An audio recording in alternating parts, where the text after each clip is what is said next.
Well, I can honestly say I am very grateful to be standing in front of you today. Probably most of you can feel that same way, those of you who have received an organ. About 47 years ago, I was diagnosed with type 1 diabetes, and we had a unique story in our family. I was the third sibling to be diagnosed with type 1 diabetes, and since then, all my 7 siblings, except one, has been diagnosed with diabetes. So we don't know what my mom and dad did before they had us kids, but we must have got a gene that said that we were be diabetic. But I saw my brother who struggled with diabetes his whole life. He went blind, he got a kidney transplant, and then that one failed, and he got another kidney transplant, and this was many years ago when the technology wasn't, when transplant first started. And he passed away at the age 21. And so I decided for my career, I could have been a pilot or whatever, but I decided to be a nurse. So I became a nurse. I've worked the last 33 years in the newborn ICU, taking care of really sick babies.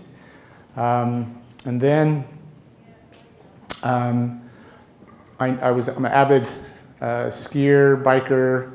I did marathons, triathlons, did Ragnar 5 times. Just loved the outdoors, loved being active and staying healthy. And all of a sudden I noticed that I couldn't keep up with my biking partners on going up the hills. I used to be able to beat them up the hill.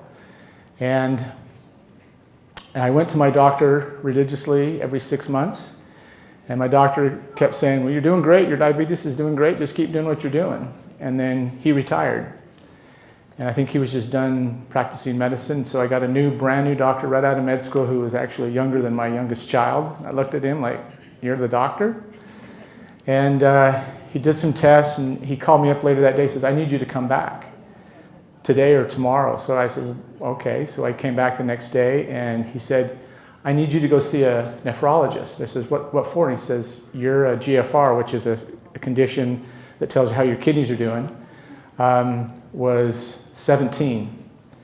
And I had no idea what the GFR was because my doctor never talked about that. And with babies, we don't deal much with kidney failure.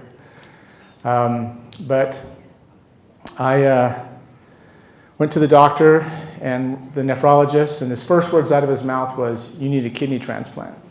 And my jaw hit the floor like, what? I mean, really? And so the process started, and started seeing him and watching my creatinine and all the levels that you need to watch for. And it came, I started on dialysis, called peritoneal dialysis, where they put a catheter in you, and you could do it at night while you tried to sleep. I was the NICU manager down at the NICU down in Provo, and trying to do my job, working 80 hours a week, trying to manage 185 nurses.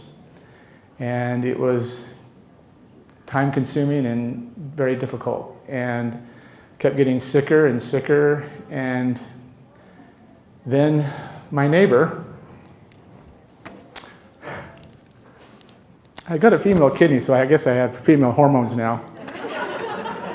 But her and her husband decided to be tested, and he was cleared first, but then they found something wrong with one of his kidneys, and so they took him off the list, and then she stepped up and was tested and was able to donate. On November 7th, 2017, she donated her kidney to me.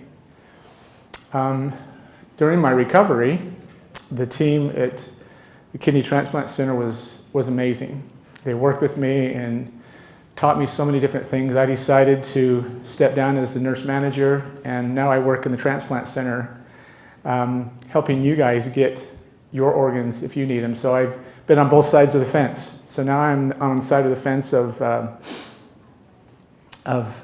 getting you healthy and back on your feet. Plus I've also been on the side of the fence of going through a transplant. So that's my story, and I'm grateful for this family. I will be eternally grateful. I will carry her next to almost close to my heart, but down here farther by the hips. So thank you very much.